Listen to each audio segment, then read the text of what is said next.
Good afternoon guys. आज मैंने video थोड़ा लेट अपलोड किया, उसके लिए सॉरी। और आज हम स्टार्ट करेंगे अपना basic concepts about Indian parliament.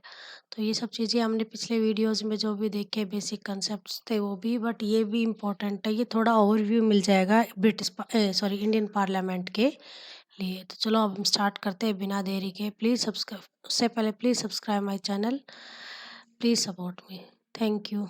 चलो, बेसिक कंसेप्ट देखो। लेजिस्लेचर में क्या था देखो। It makes the law and made at two level, central level and state level. मतलब कि क्या बोलते हैं इसको, जो लेजिस्लेचर है जो सेंट्रल लेवल पे भी लॉ बनाती है और स्टेट लेवल पे। जैसे सेंट्रल लेवल पे क्या है, पार्लियामेंट जो लॉ बनाती है। स्टेट लेवल पे क्या है, लेजिस्लेटिव असेंबली जो क्या करती है, लॉ बनाती है।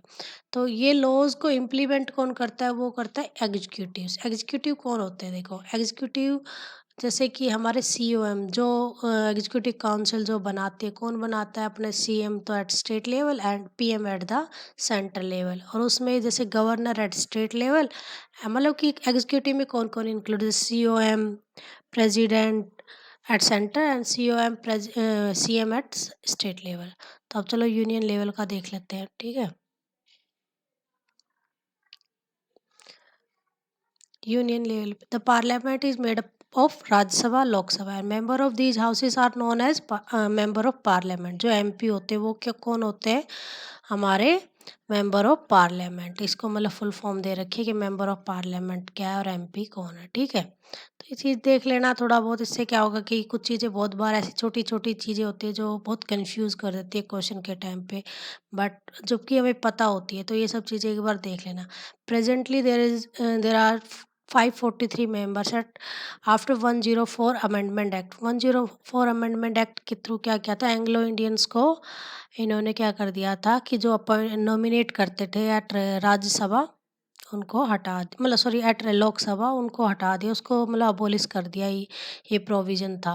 जो एंग्लो इंडियंस जो होते थे उनको मतलब कि अब नॉमिनेट नहीं करेंगे आफ्टर 104 अमेंडमेंट एक्ट। तो अब कितने मेंबर है टोटल, देर 543 मेंबर है। और जबकि कितने स्ट्रेंथ कितनी होनी चाहिए, 552, ठीक है। राज्यसभा में कितनी स्ट्रेंथ है, अभी प्रेजेंट का सिनेरियो बता रही हूँ मैं। स्ट्रेंथ है 245 and its maximum strength is 250, ठीक है। And out of 245, 12 are nominated and rest 233 are selected नहीं, sorry, elected means 243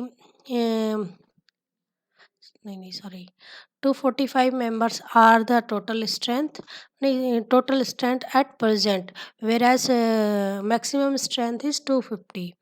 and 12 no 12 members are nominated from various fields like art, science, literature, social science. इनसे इनको nominate करते हैं, कौन nominate करता है, प्रेसिडेंट। और अभी 233 मेंबर्स इसके इलेक्टेड होंगे। वो इलेक्टेड कहाँ से होते हैं, जैसे कि अपने स्टेट की जो स्टेट से आते हैं। मतलब राज्यसभा क्या है, वही है, क्या बोलते हैं, अपर हाउस है ना, अपर हाउस। ये इसके मेंबर्स कहाँ से इलेक्ट होके आते हैं, अपने लेजिस्लेटिव असेंबली से इलेक्ट होके आते हैं, ठीक है।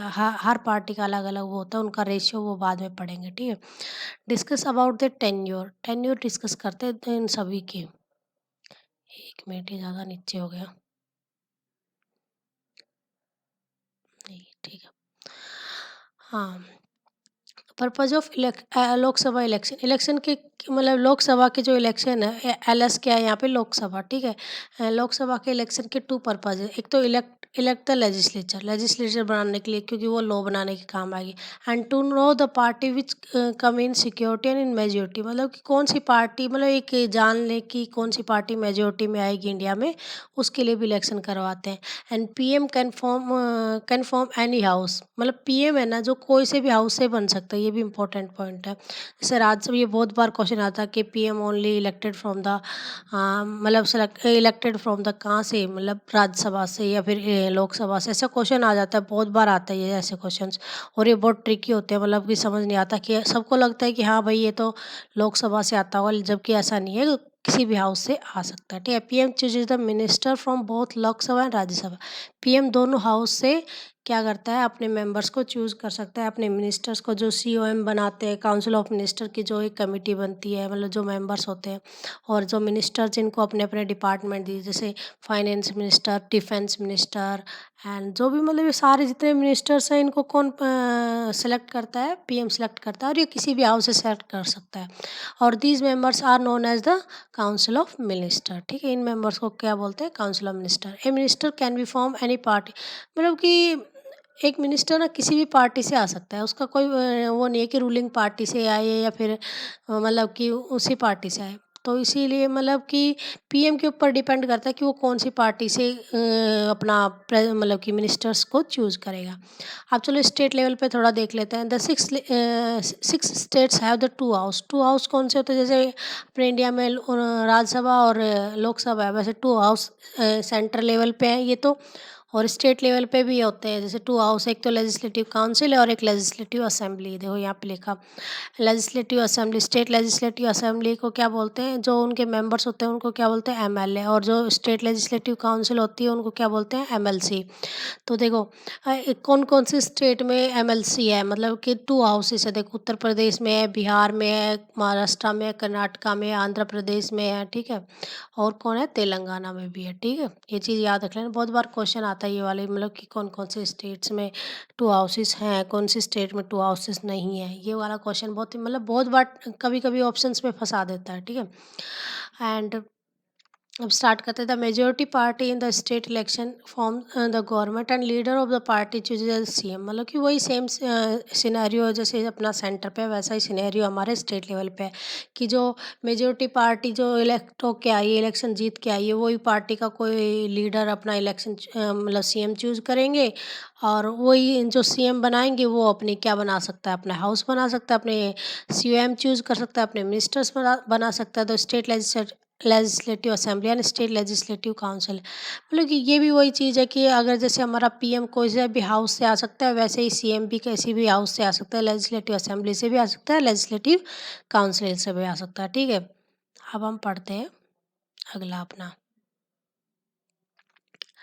ठीक है, नहीं हाउस, ठीक है, हाँ, COM implement the laws with the help of bureaucracy. जो सीओएम है, काउंसिल ऑफ मिनिस्टर, ये सेंट्रल लेवल पे भी और स्टेट लेवल पे भी, ये अपने जो लॉज या कुछ भी बनाते हैं वो किसकी हेल्प से बनाते हैं, ब्यूरोक्रेसी। ब्यूरोक्रेट्स कौन होते हैं, जो ये अपने आईएएस ऑफिसर होते हैं, सेक्रेटरी लेवल पे बहुत ऊंचे ऊंचे हाई, मतलब हर डिपार्टमेंट का एक सेक्रेटरी होता है, सारे मिनिस्टर्स के अंडर सेक्रेटरी होता है। सेक्रेटरी कौन होते हैं, जो अपने आईएएस ऑफिसर होते हैं, जो मतलब बेसिक से बढ़ते बढ़ते वहाँ पे मतलब हाईएस्ट पोस्ट होती है एक आईएएस ऑफिसर की, सेक्रेटरी लेवल की। ठीक है, a non MLA non MLC can be minister but with in 6 month. हाँ, ये भी इंपॉर्टेंट है। देखो वहाँ पे सेंट्रल लेवल पे भी यही होता है और स्टेट लेवल पे भी यही होता है। देखो अगर कोई मेंबर मिनिस्टर चूज होके नहीं आया है, ठीक है, मतलब कि कोई मेंबर है, कोई भी मेंबर इलेक्शन में हार गया, तो उसको गवर्नमेंट आएगी कि उसको कोई मिनिस्ट्री दे दे, तो उसको मिनिस्टर बना देते हैं।